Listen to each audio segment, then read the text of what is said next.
Hello,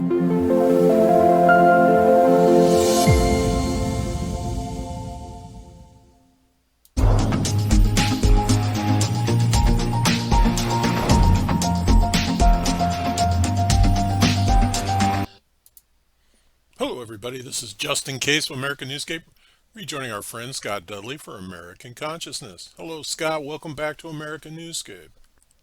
Thanks, Justin. Thanks, listeners. Hey, you know, that new intro music, even more than ever, I feel like doing the angry cat bop to it because we got our first sponsorship.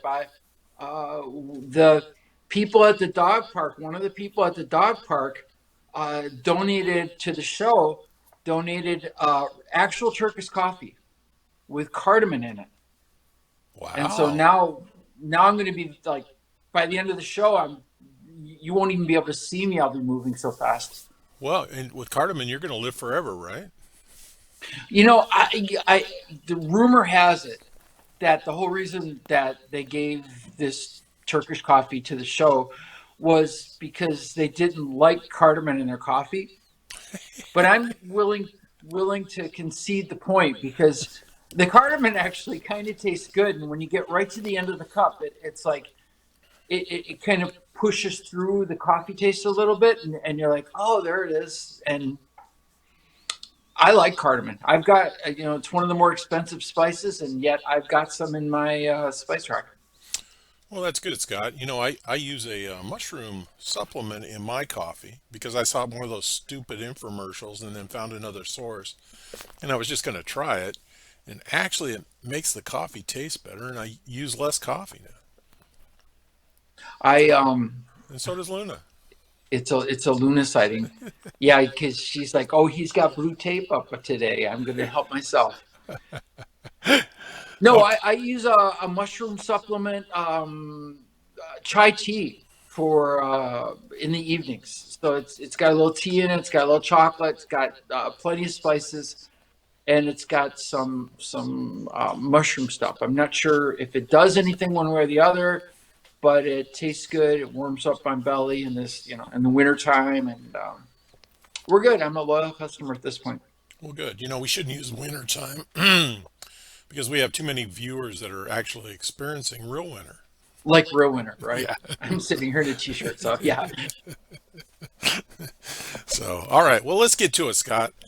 Scott, You know, go ahead. this is gonna be fun. I both of us. It's like our gas tanks are running empty on this topic, and so I thought when it came up when the dog park started talking about elements of it, I was like, yeah, let's do this show because so what we're gonna do today is we're gonna talk about virtue, Okay.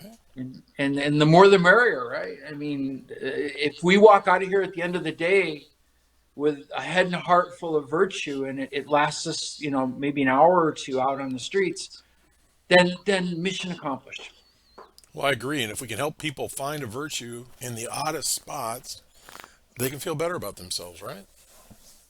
One would hope. One would hope. There you go. So it's interesting because when I started kind of looking into this, there's a dichotomy. There's kind of like two different flavors of virtue, and the one flavor is I would call habits. So kindness, empathy, compassion, things that you do as opposed to things that are cardinal that might just inform your thinking. Um, what jumps off the page to you in terms of virtues? Do you have any? What are your go tos? Let's assume that you do have some. Well, yeah, let's assume I do have some. I think Well hidden, yeah, but well hidden, well hidden. But once you start to peel the onion, I believe my primary virtue is living my truth, if that makes any sense to you, Scott. And authenticity's on the list. there you go. There you go. And then, I try and be kind to others. I try not to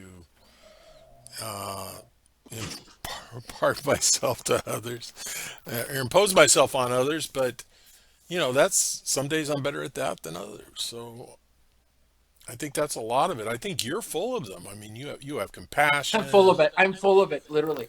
You are. You I are. get that feedback all the time. But, you have compassion. You go out of your way to be kind to people. And I think those are remarkable virtues. It's funny because there's this whole easier said than done element, right? Right. And so, do I pick up the poop in the dog park? You know, do I hold the door open for people? Do I stop and notice somebody who's not feeling themselves and say, "Hey, what's going on? Are you doing okay today?"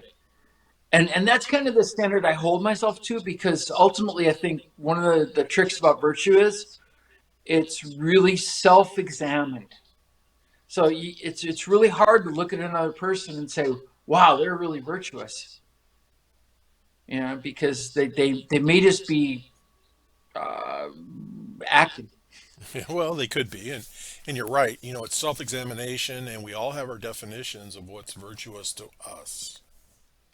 That's an important. That's one of the things that I really got out of this. I mean, if you go back to Plato, he was talking about wisdom, courage, temperance, which I like. I appreciate that as a virtue, and justice.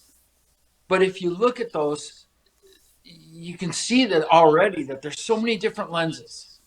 There's so many different ways of, like, my wisdom's going to party all night. Yours is going to take a lot of vitamins, Well, because you only live once and you got to grab life with all the gusto. And that's a wise point of view. and I think we all have our own definitions of justice. That's why I'll call it Scottian justice. See, Justice. I didn't even touch that rail. I knew that was going to be right. Right. It's a thing. Right. But it's part of our virtue. Absolutely. And then that commitment, I guess, to working towards that justice. Yeah, and we'll flip it in a little while, and we'll talk about that, the working towards versus like just claiming it, right? Okay. But I like temperance. Temperance is one that jumps off the page for me, because I've always liked it. Even like for example, if you're super right about something, like you've just got the data, you've got the facts, you've got the information, and somebody rolls up and says, "Well, you know, the sky is red," and you're like, "Well, according to physics and whatever, you've got the proof." And temperance says, it's like, you don't always have to be right. You don't always have to prove that you're right. You don't always have to slam down somebody who might not be, provably right. Um, but it also says you don't have to drink more than anybody else. You don't have to spend more than anybody else, or you don't even have to earn more than anybody else. Temperance is temperance in all things. Well, you're Are breaking you up, Scott. temper? Uh, oh, I don't want to ever break up with you, Justin. I know, I It's know, I always know. it's been super special. Well, I'm glad you brought up temperance because a lot of people are a little gray on the definition of that term, but you're exactly right. It's proper moderation. That's how I've always seen temperance, and rolling with the punches and not having a dog in the fight sometimes is a good place to be. Yeah, yeah. I love it because it's, for example, temperance is stopping at the yellow light. Yes. Temperance is taking your foot off the gas if you see that the light a mile ahead of you is red and there's a bunch of cars waiting at it, and you don't have to like gun it all the way and then slam on the brakes to get to the red light and stop.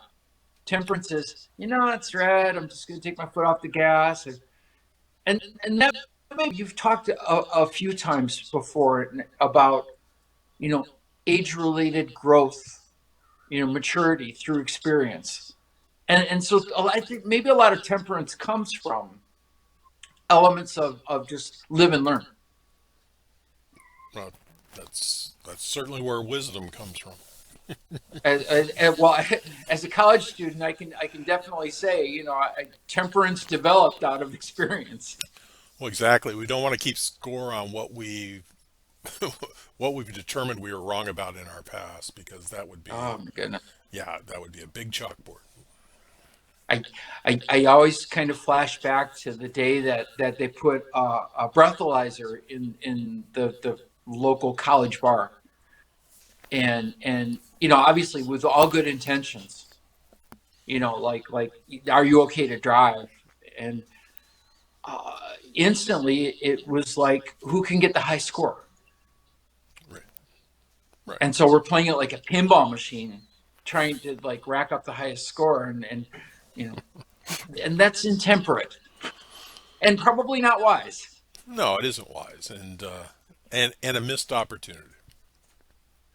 Well, absolutely. And then, but at the end of the day, after a week or two of that, we were like, this isn't like the smoothest move in the room. And so, common sense eventually caught up to our courage.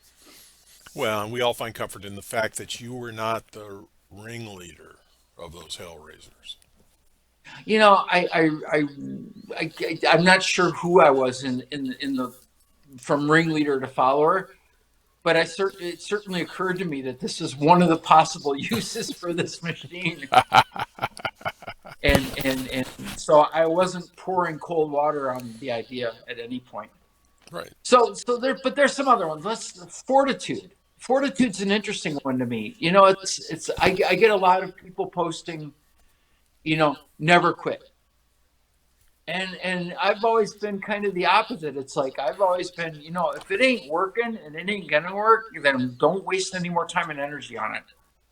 So I've always been kind of closet pro quitter. It's like figure out what matters to you, and maybe that's the stuff that you kind of perseverate on. You can't keep going on it, but if something, it's just proving fortitude by banging your head against the wall is to me never made a lot of sense. Well, most people that claim to have tremendous resources with regard to fortitude tend to be very selective. Yeah, well, and I was setting you up there because I know you're an Aries, Yeah. so I know that's something that you take a shine to, like fortitude.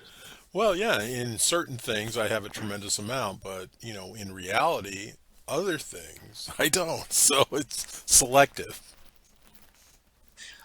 Generosity is one, and generosity is interesting. I was talking about this with some friends the other day, and I think one of the limitations that we find in United States society with generosity is, I worked really hard for this little piece of stuff that I have that is going to my first health crisis is just going to instantly dissolve all of my life savings and all of my values, my property value, whatever else, you know.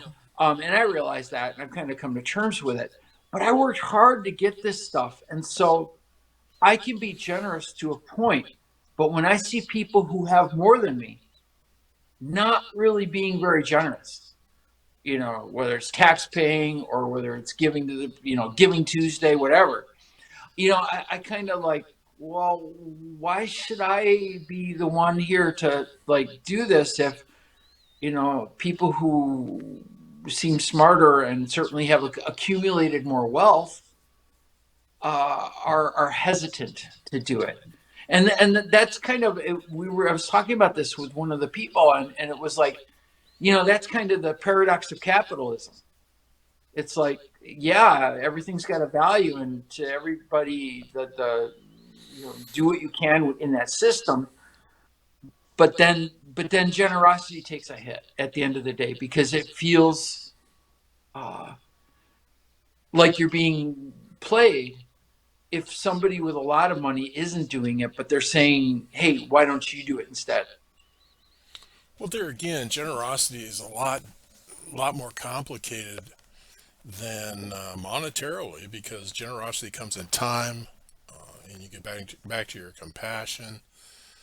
Some people that you may not see donating Ben Franklin's may be spending a tremendous amount of time to support or to work at a cause that needs to be supported.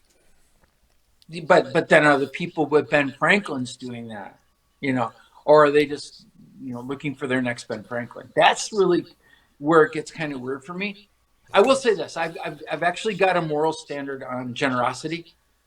I tend to be more generous with people and things that will never appreciate it, and that kind of helps me because sometimes I feel like one of the backsides of generosity is you get gratitude from other people.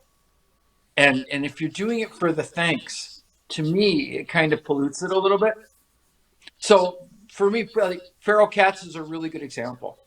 I'll support feral cats. I'll put out some food for them or something like that because I know they hate me.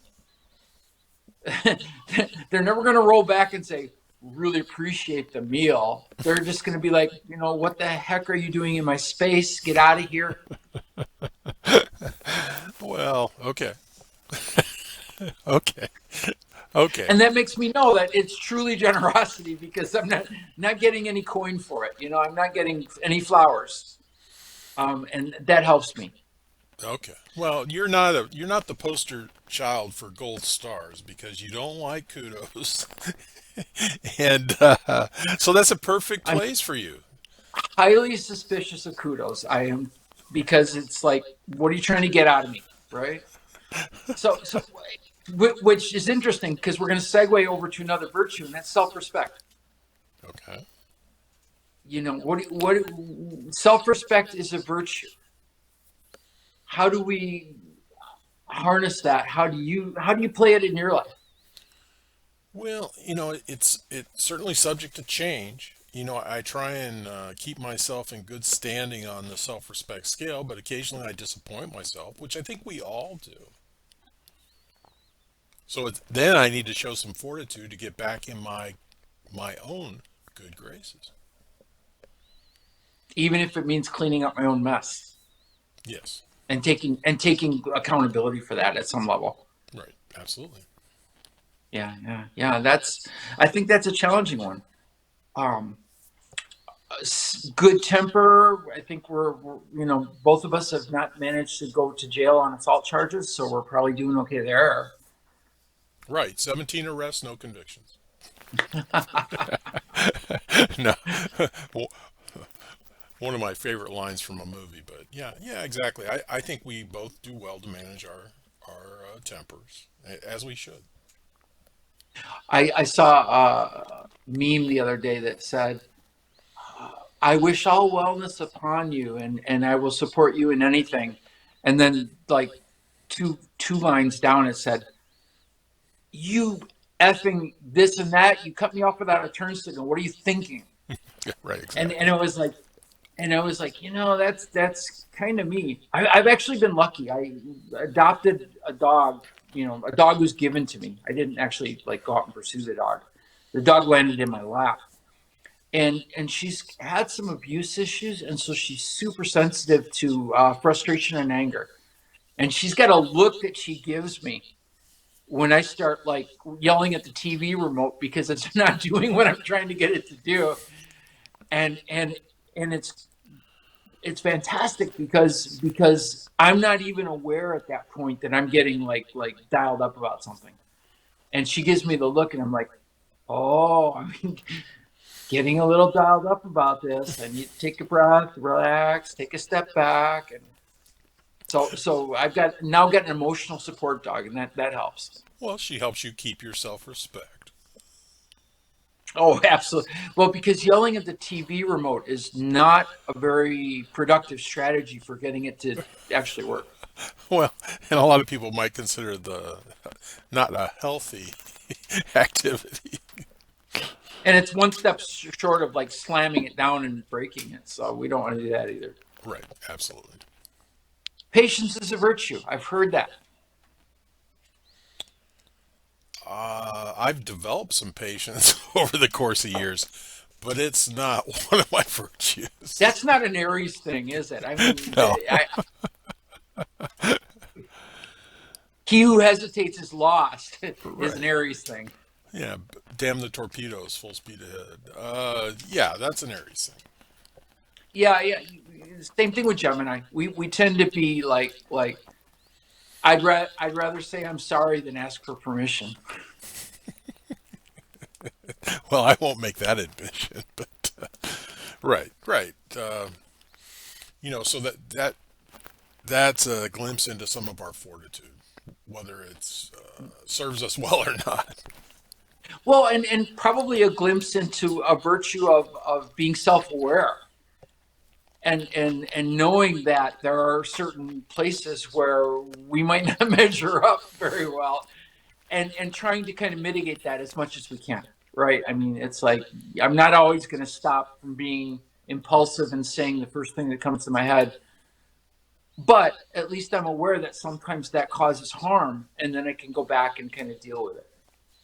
Right, and the one piece of wisdom we should all garner as we get older is taking a deep breath and stopping to think. Oh man, I know. But the line was just dying to be said. It's like Well, yeah, there's this comedic timing thing going on, well, yeah, that's where you and I both fail. Keeping our mouths right? shut at Oh certain man. times. Well, because then you say it, and then you realize it's a horrific thing that just damaged the psyches of half the people in the room. I was I was doing a talk once on trauma and its effects, and its effects on the body, and it was to a room full of people, and I said, and I'd just been reading the research on it, and I said virtually every person who's morbidly obese experienced sexual abuse, and their morbid obesity is a reaction to their sexual abuse. And then I looked, and then I caught the eyes or, of the or, morbidly obese people in the room who who I had inadvertently called out and signaled. And I was like, oh, I really shouldn't have said it. I'm not sure how I should have said it, even to this day. well, But they weren't expecting to have that bomb dropped on them, and I had to kind of own it. I came back, I think, after the break and said, look, it may be true, but it may not be something that we need to say in a room full of people, some of whom are morbidly obese and haven't really thought about that, and others of whom may look at the morbidly obese people and start passing judgment. so So you tried to repair what you had done and probably didn't help the matter at all. probably not, but sometimes, and actually that's a good segue. Okay. Let's talk. So we talked about virtue, and we kind of got a sense of the scope of virtue and the variety and the filters and everything else. Let's talk about virtue's dangerous side, virtue signaling. Have you ever heard of that? No, but Virtue signaling. I could probably take a stab at what that might mean. Um, I'll give you some left-handed examples because, like, why not pick on the left, right? Right. How about a person who's vegan and who's adamant and gets in people's faces and scowls when you're eating a hamburger? Who's got three giant protein gobbling dogs? Yeah. Virtue signaling. So their message is, I'm a good person who cares about animals. I don't want things with eyes to be eaten. I think that we could do better than that. And their behavior is saying, but I'm more than happy to shovel, cow and horse and whatever parts to my protein gobbling dogs, and not feel any shame or any remorse about those animals that are getting chewed up and spit into their thing. Well, Is that fair? well, it is, and studies show that those types of vegans, and when I say vegans, not all vegans, but those boisterous vegans were were bottle fed as babies. You know what? I maybe that's a thing. I'm just going to say that I'm I'm a boring omnivore, and I've never really thought about the complexities of the issue. And I think that that's a problem with veganism as well. Is like they really don't have a defined enemy. It's not like there's Team Carnivore. It's like everybody else is just like, they gave me hot dogs and hamburgers as a kid. I ate them. I'm okay with them. I never really thought about it, and so that makes a bad enemy because there's nothing to hit. It's Right. just humans eating food. Right. Exactly. Exactly. And maybe peanuts. And maybe peanut butter. And maybe So, peanut so butter. I got another one. I'm gonna keep left punching today because you should always punch at your own, right? Right. Uh, Black Lives Matter hashtag. How many people use that hashtag Mm, and didn't do anything beyond using the hashtag? They use the hashtag in order to get a degree of social acceptance, in order to act cool, in order to get their cred. That like, hey, I'm a progressive person who cares about other people, and they're living their middle upper class lives, driving their BMWs, throw the bum a dime in his prime kind of stuff. But nothing followed up the hashtag. They put the hashtag out, and that was the extent of their engagement. well, Fair? well, yeah, of course it's fair because very concerned about anybody that doesn't believe all lives matter. And I do say all lives, whether it's Right, Orientals but being but beaten the in the problem street. is have you ever seen the fence analogy? The fence analogy is really good. I haven't. Like if you give everybody the same uh, uh, little stair steps so they can see over the fence, the tall person didn't need it already because they were fine. The middle person, it's perfect. They can see over the fence now. Everything's good. The short person still can't see over the fence.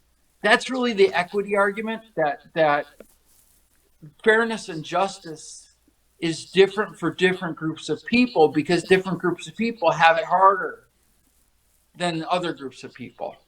And a lot of the Black Lives Matter was particular. It's like a firehouse. Another good analogy.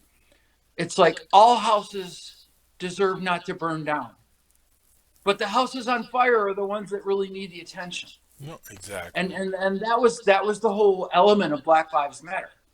But you had a whole group of people who hopped on board that train And create and and were create just grandstanding. and created an industry. And when I say industry, they acted as capitalists to make money off of the movement. Good point, and good point. And that happens with a lot of the virtue signaling, Yes. because ultimately with virtue signaling, what's happened is, first of all, we've you can really see the amplification on social media. I, when was the last time social media actually changed anybody's mind? When you post something on social media, the people who agree with you are like it, love it, want to see more of it. And so you're really feeding that group of people, whether or not you believe that stuff deep down inside, or whether or not you're doing anything physically beyond typing on your keyboard. You're building this silo of likes and loves and like minds, right? Well, you are. But you're never changing anybody else's mind. Uh, It's you could post until you're blue in the face, and nobody's mind gets changed. well, and I would recommend to those people that are on social media to have their minds changed to not be on social media. But there's Well, another. but it never happens. And Right. and so I guess my point is, whenever you're posting some kind of like righteous take, it's virtue signaling because you're not posting it to change the world or make the world a better place. You're posting it to gather friends, to gather people who already believe what you're saying, already like what your vibe, your groove, and just line them up behind you like a loyal bunch of followers, and then you can like their stuff, and that's really the physics of social media. Well, yeah, I and then mean, that's why it is what it is. when you look at me, it's capitalistic. I have groups to make money off of them, and you're Sure, you're but actually tickling those groups right, is the key to making money, right? It's like, what can I say to stimulate the people who like what this topic right. enough so that it generates, it goes viral, it generates likes, it generates loves. That's why, I personally, again, my kudos suspicion stuff, I try to piss everybody off once in a while. Well, it's part of your virtue, Scott. I mean, there's people that need pissing off, and they don't have to look any farther than you. Well, I because I don't want to fall into the trap. It's such an easy trap to fall into because it's super reinforcing.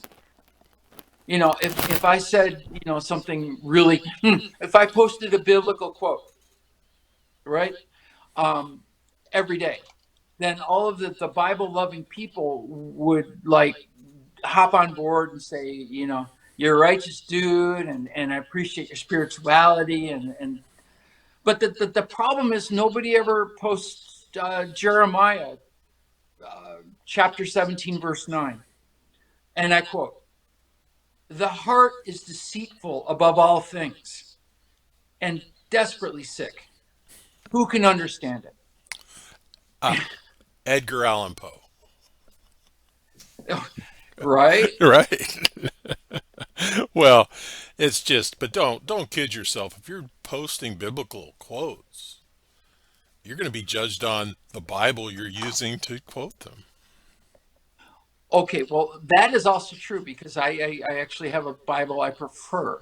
Right. But but a lot of people who post biblical quotes, it's a form of virtual signaling because not only don't they live the quote, I mean, let's start there, but they're also maybe like, oh my God, I'm late for work.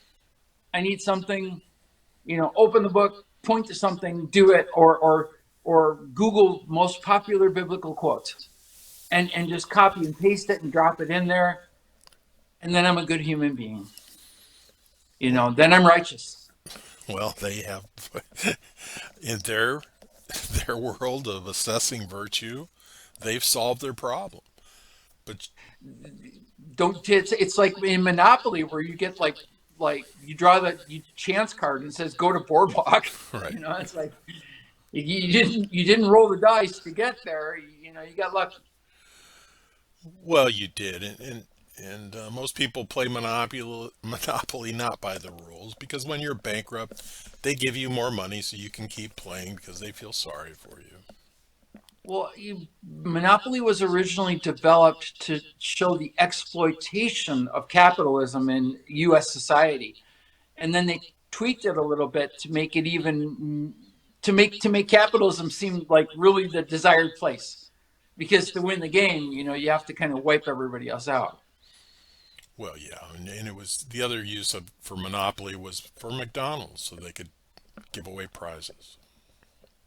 McDonald's is struggling with some recent news items I hear again, and they're going to sort their way out in their corporate best make believe to spin whatever have virtue signaling. There you go, corporations virtue signaling.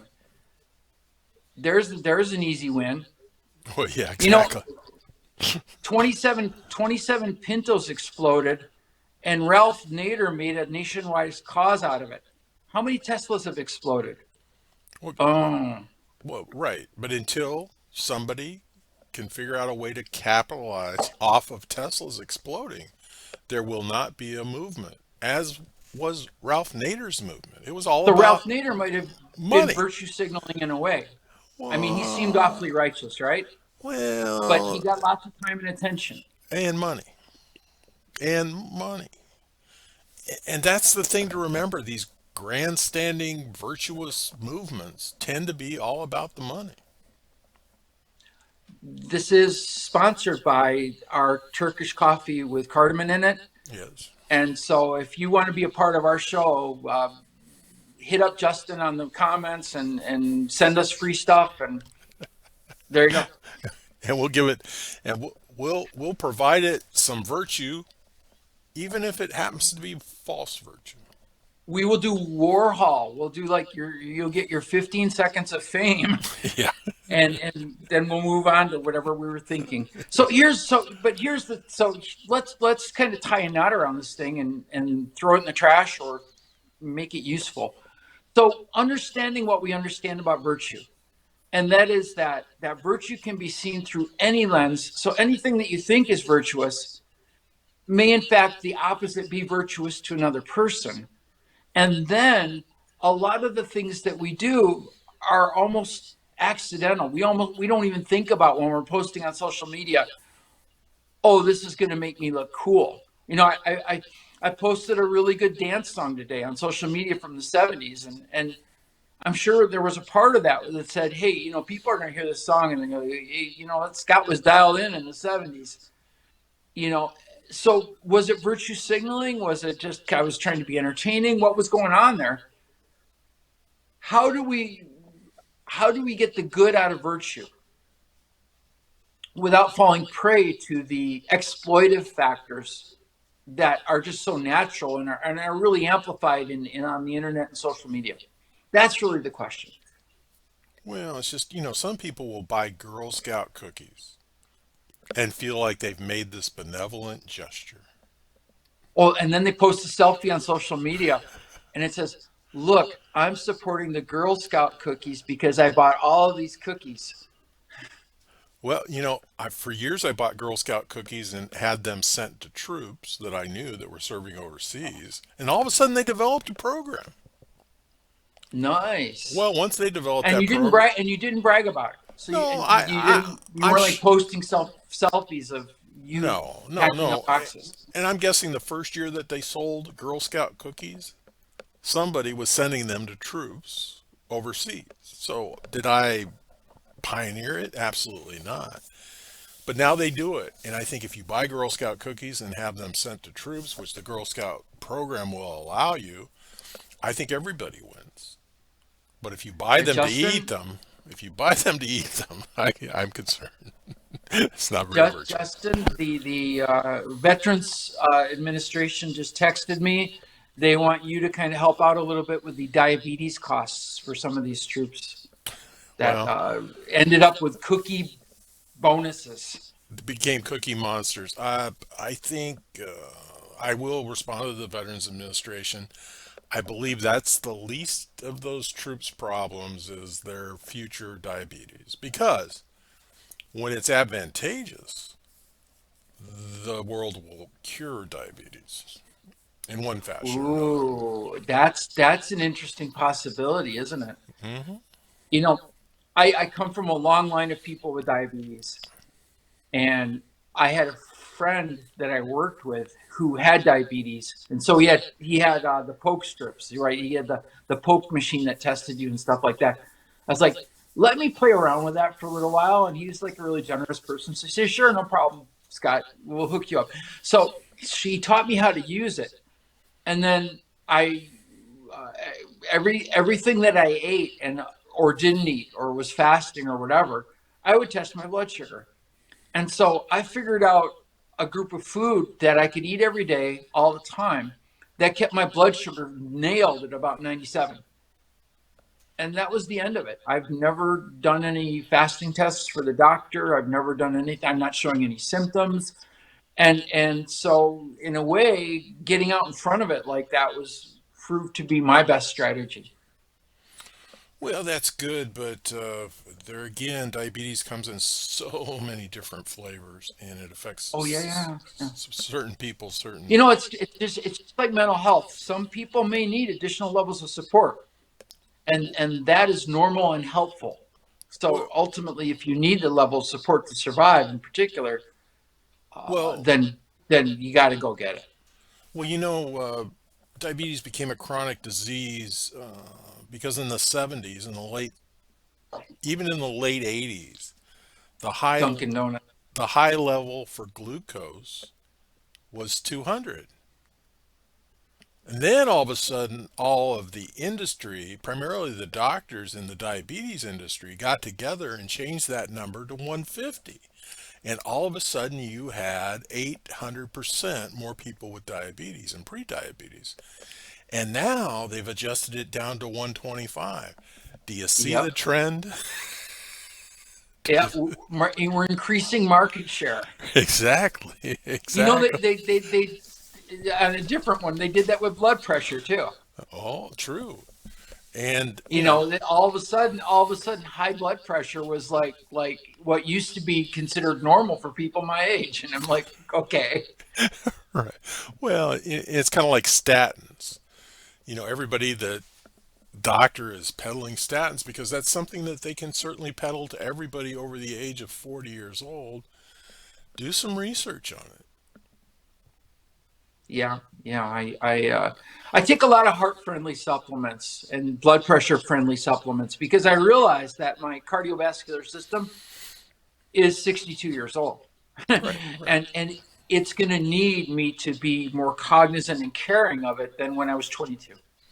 Well, absolutely. And,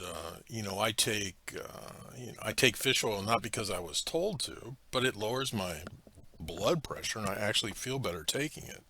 If I didn't feel better taking it, I probably wouldn't take it.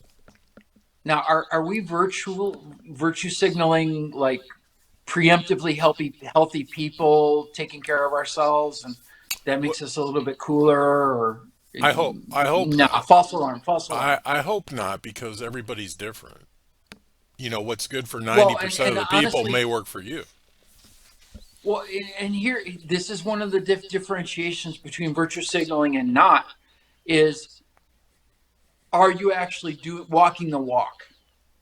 And in this case, I think it's fair to say that both you and I are health conscious individuals doing what we can preemptively and through our own knowledge and research to be in the right spot.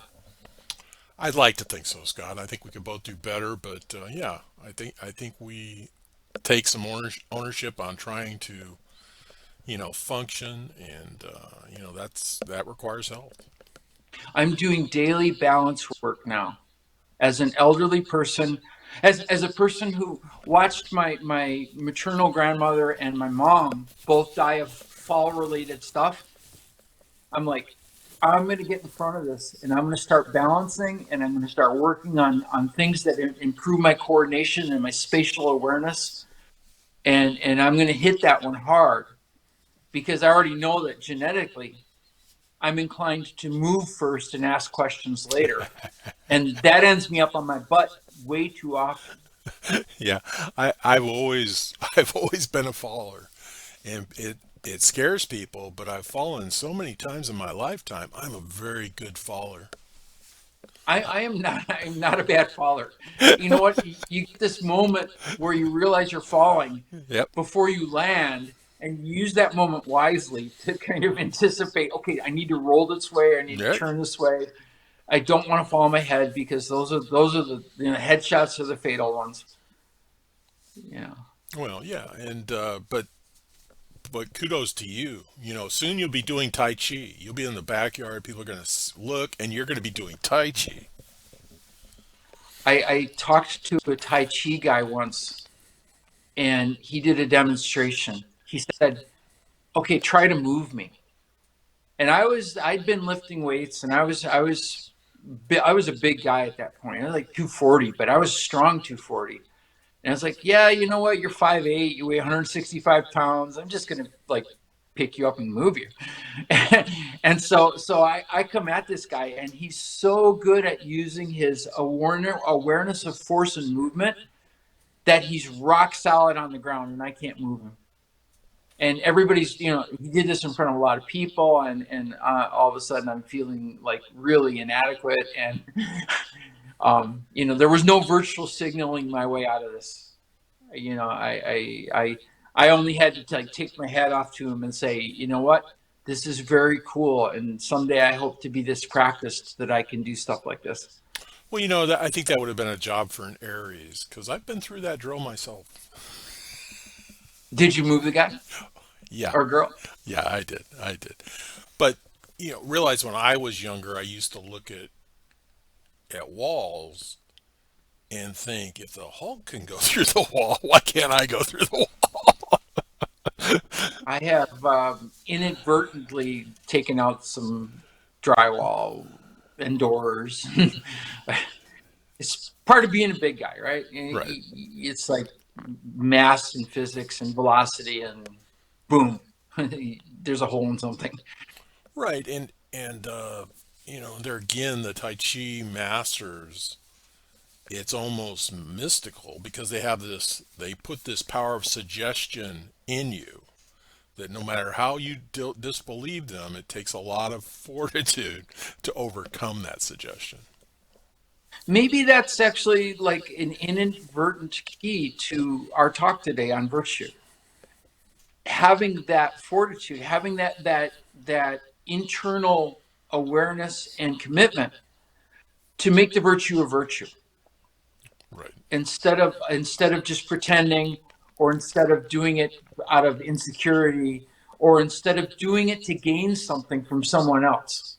Because anytime you watch anything on social media or TV that's trying to influence your opinion, you see tons of false virtue signaling Oh yeah. Yeah. because it works. Well, I do. In some of the posting that I've done for the business channel was getting a lot of God bless yous, which I thought was I thought it was peculiar, but I always responded to them, God bless you too, which was an affirmation I thought that they were looking for. Yeah, yeah, you're being really kind there. I'm like, yeah, well, the lightning didn't get me right now. I guess we're okay. Well, I don't get a lot of God bless yous in the real world. So if we talk about the virtual world, and I don't think we should utilize the virtual world to hang our virtue hat on because it's just nothing. Right. But it's nothing that has turned into, it's like non-nutritive food. Right. You can fill your belly up on it, and it may not be doing anything good to your system or your head or any. Well, and I'll say this: I've been reading a lot of research studies this week. As I worked on my like, what do I need to improve my elderly adult balance issues? I started like looking up stuff and reading stuff, and hey, the internet's pretty good at that, Yes. and you can see if something is a well reviewed, accepted. This is the best we know at this point in time. But there are a lot of people saying, you know, this is what I mean. Go back to the virtue list: kindness, empathy, compassion, wisdom, courage, temperance, justice, fortitude, generosity, self-respect, good temper, uh, patience, sincerity. And then find a politician that has any of those qualities in any measurable form. Well, I've actually known a couple politicians that had those That in the qualities. 70s, Yeah, had in those the qualities, before the internet. but they didn't last. They didn't No, last. why aren't you a politician? Why aren't I a politician? I Because I can't sell myself out to that level. well, that's yeah, and I was on the fast track to be a politician until I was getting close to the bowels of it, and I found that it was a crock of shit because I Yeah, can't think of yeah, any other I went term. into the bowels, and I got sick to my stomach, and the smell overwhelmed me, and I lasted about 2 weeks in the bowels. Yeah, and I said this is not for me, and they were shocked. How could you come to that conclusion? Yeah, no, no. That one, and a couple of churches that tried to recruit me into their membership and then into their leadership. The same thing happened. It was like, I just can't do this. This is like, there's too much hypocrisy. Well, Now, per the per interesting thing about virtual signaling is you can't you can't accuse another person of it. It's right, really internally determined.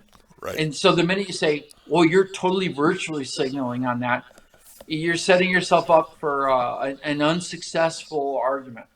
Well, and as in calling people hypocrites as well, in their world, Exactly. in their world. Exactly.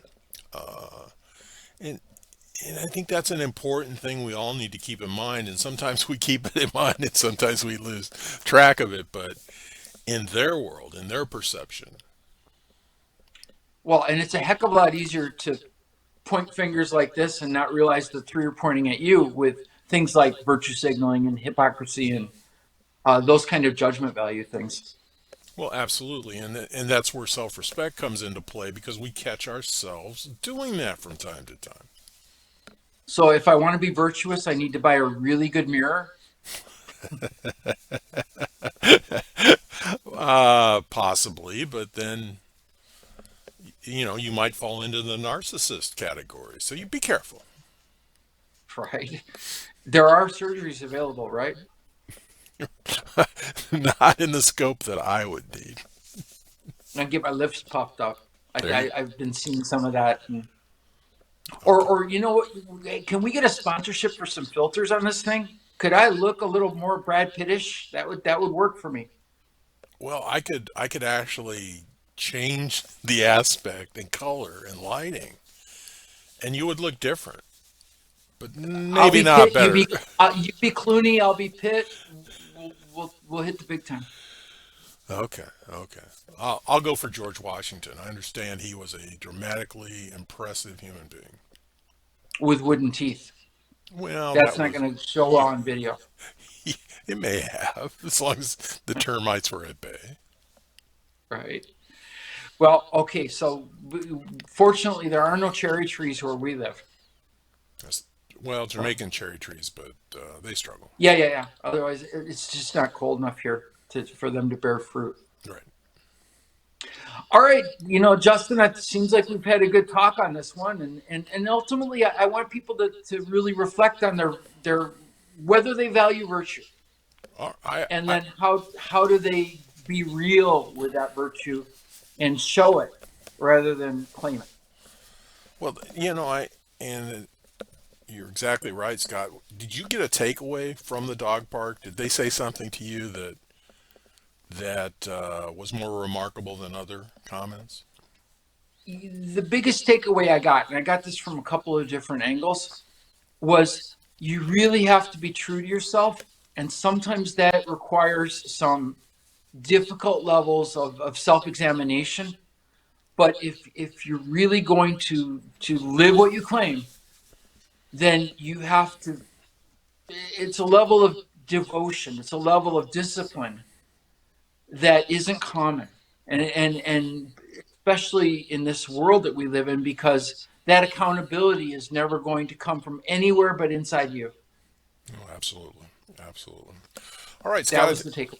Well, and they were exactly right. So, everybody, Scott, thank you. This has been Justin Case and Scott bringing you American Consciousness. Thanks for joining us. Remember, additional information and links are provided in this video's read more. Today's the day to subscribe to this channel. Please learn more about Scott when time permits and all of his virtues.